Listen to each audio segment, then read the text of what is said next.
이렇게 몸 못 가누는 애기 넘어지듯이 엄마가 한쪽으로 퉁 하고 넘어지시는 거예요.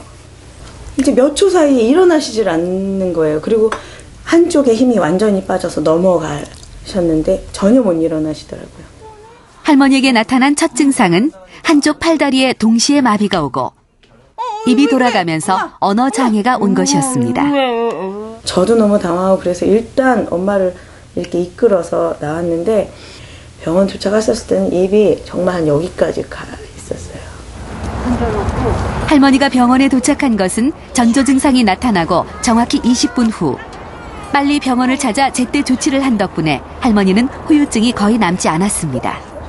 그럼요. 빨리 간 게 최고 중요한 일이었어요. 그때 만약에 안 갔으면 그게 자꾸 굳거나 뭐 어떻게 해가지고 더 아주 큰 일이 될 것 같아서 병원에 빨리 간 게 정말로 너무 다행으로 생각해요.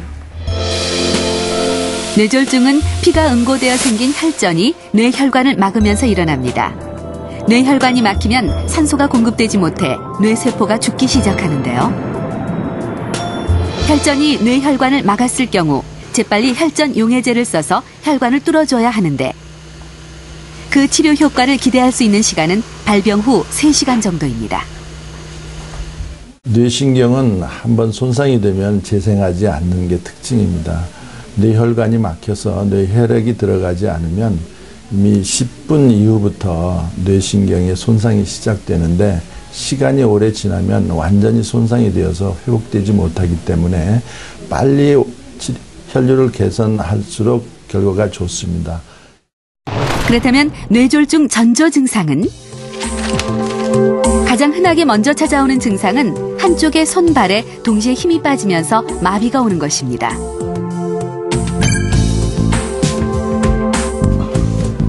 편측 마비와 함께 언어 장애가 오기도 합니다.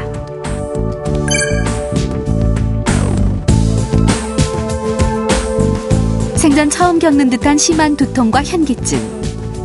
갑자기 입이 돌아가는 등 안면 마비가 온다면 빨리 병원을 찾아가야 합니다.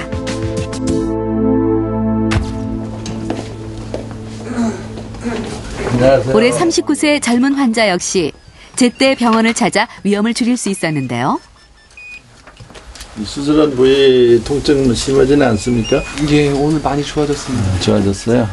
매치가 없거나 뭐 토하고 싶은 그런 전혀 없으시고? 예, 지금 전혀 없습니다.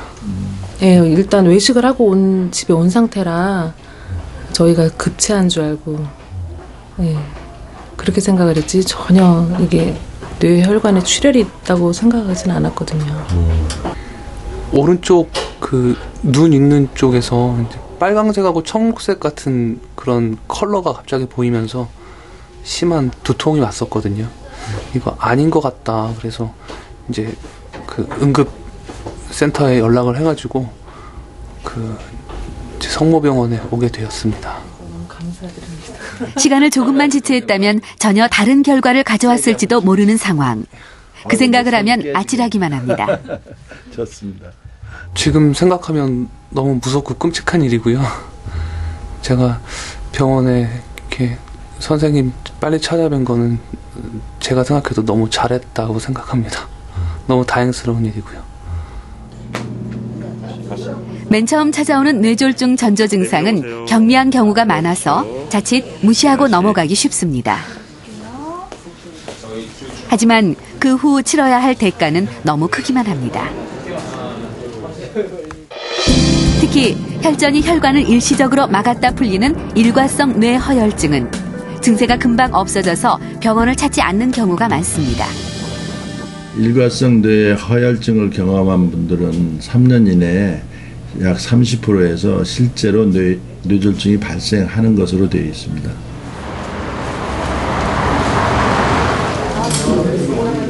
노인들은 어지럽거나 힘이 빠지는 것을 나이 탓으로만 여겨서 그 위험이 더한데요. 한 노인 복지관을 찾아 뇌졸중 자가 진단을 해봤습니다. 머리가 띵하면 가만히 누웠지. 그냥 또 혈압약도 먹고 당뇨약도 먹고. 하다가 이 팔이 이게 아주 그냥 이렇게 저려서 그런지 그냥 이게 아주 그냥 힘이 없어가지고 내가 막 이렇게 주물러가지고 있었는데 이렇게 할 때도 있거든요. 머리가 띵 이렇게 뭐 주먹으로 확 쪄박는 거 마냥 그래 어지럽고 머리가 아프고 그래요. 병원에 안 가셨어요? 예. 왜 안 가셨어요? 그냥 그러다 말겠지 하고 안 갔지. 그런데 자가 진단을 한 30명 중 4명이 뇌졸중 위험이 있는 것으로 나타났습니다. 그중 김송자 할머니를 모시고 병원을 찾았습니다. 평소 자주 찾아오는 두통을 대수롭지 않게 여겼다는 할머니. 불안하지. 여태 괜찮았다가 느닷없이 이럴까 하니까 걱정돼.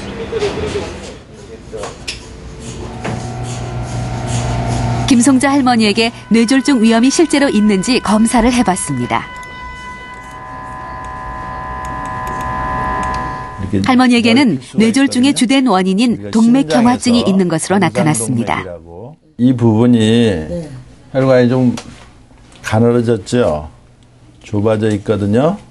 이게 뇌기저동맥이라고 하는 혈관인데 그 부분이 동맥경화증이 있어서 혈관이 많이 이렇게 작아졌어요. 더 심해져서 피가 이제 통하지 못하면 뇌졸중이 와요. 옛날 말로 풍이. 그런 그 위험이 좀 있습니다. 해서 이 부분이 정상보다 얼마나 좁아져 있는지 협착률을 일단 정확하게 진단을 해서 이게 심할 경우에는 성형술을 해서 미리 치료를 할 수가 있습니다.